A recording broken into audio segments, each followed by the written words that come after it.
What's up guys, welcome back to another video, and in this video I will show you how you can create a custom sized document in Canva, aka a custom sized canvas.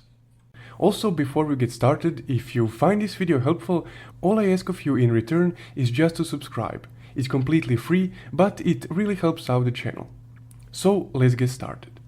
So Canva recently made this really easy. Before it was a little bit more complex, but once you're on your Canva homepage, just simply go to the custom size icon right here.